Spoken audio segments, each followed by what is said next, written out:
Greetings from southern New Zealand. Kia ora, as we say down here.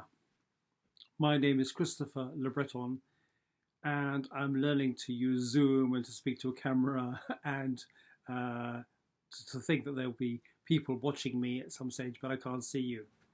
I've been asked to speak about the interface between COVID-19 and the environment, and I want to speak about three things. First of all, wellness. Secondly, oneness. And thirdly, roots and buds. And then I will finish with three conclusions. So first of all, wellness.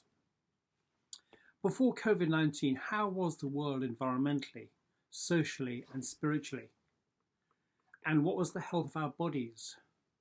Well, environmentally, we can see, and this was the case and is the case, dead ocean zones, huge zones all over the world, from oil, chemicals, dredging, dead rivers, huge waste on our lands, from nuclear and chemicals, and just consumer detritus.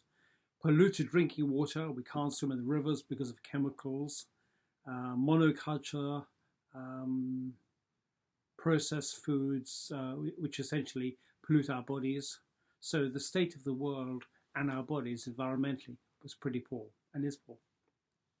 Socially, there are massive inequalities between rich and poor, high prison rates, particularly for African Americans or indigenous peoples in Australia, New Zealand, and other countries like Canada.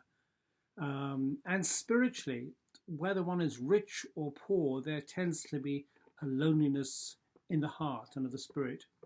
And you'll see this with very, very rich people, craving, they're on their machines all the time, but they're not connected. But also you see it from poor people who are struggling. And often this craving leads to a mass consumption, as if the consumption of things will, if you like, heal the loneliness in our heart. And of course it never works. But it's that mass consumption, that nightmare consumption of things, which leads to the trashing of the planet.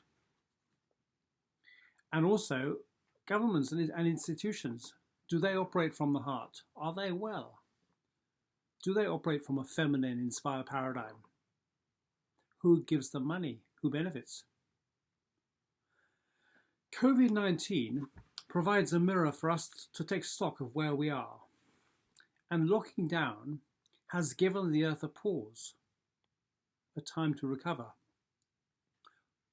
as people stop rushing around unnecessarily and learn to be with themselves and their families in their bubble.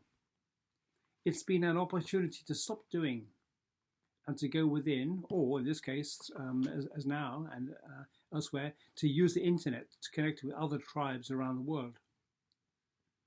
And animals have started to frequent into residential areas. Birds are more frequent, and I see here in New Zealand, the air is less polluted, and I can smell the manuka, the tea tree, and the other leaves in the wild environment. COVID-19, leaving aside how it may have started, and there are huge discussions because some people may have read the Rockefeller report from 2010, which was talking about a planned epidemic. COVID-19 is a spiritual wake-up call for us all, an opportunity to look at both our own wellness in our own body, what we eat, the freshness of our foods, and the nourishment we give ourselves, and also the wellness of the planet on which our footprints have impact. So let's come to my second point, oneness, and some observations. A lack of wellness is a symptom of a lack of oneness. The lack of understanding of a profound interconnectedness at the heart of environment, social justice, and spirit is evident when we look at the scientific and military programs that treat the earth and our bodies as a machine to control physically or with nanotechnologies. Remember, we still have nation states on earth committed to fight against each other rather than living on and sharing this one planet together peacefully.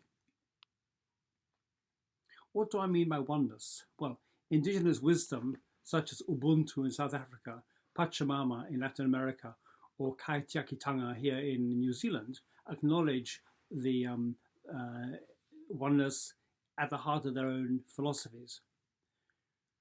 And there is talk of a feminine-inspired circular economy mainstreaming too, building on work done by the European Union, by the Ellen MacArthur Foundation in the UK, and others around the world. And now quantum physics recognizes a profound interdependence and interconnectedness. So, if modern science and indigenous wisdom come together, a whole new way of operating on the planet becomes possible. COVID-19 is seeing communities coming together physically like never before, sharing and caring, whether it's in our local streets and communities or, as I've said earlier, in tribes across the world using the power of the internet. My third point is roots and buds. Our young are often activists. They provoke, they stimulate, they are outspoken. They are like the buds on a tree, a sign of flourishing new life to come. Vitally important. Our elders are often quieter, but they are like the roots of a tree. The voices of both are needed for there to be balance and wisdom in our communities. Too much emphasis on the buds without taking care of the roots leads to death. Too much care of the roots without allowing for and freeing up the buds prevents a flourishing future. So my conclusion, and I have 5 takeaways. With wellness and oneness at the core of all we do, let us renew the love of who we are as sacred beings, connected with each other and the environment on Earth. First of all, to go out and make a difference in the world, we need to go in and control our conscious thoughts. Connecting to the most intimate self and treasuring our own temple, our own body. Become a human being first before you become a human doing. Secondly, be mindful of your own ecological footprint in the world outside. How peaceful are you with yourself and the world? Because often the peace at the core of our being is reflected in the peace we see outside of the world. Thirdly, learn from former US President Eisenhower and get educated and informed. And I've got 4 books for you to consult. First of all, Masaru Emoto's The Hidden Messages in Water. Very valuable when you begin to see the power that our being has on water and memory.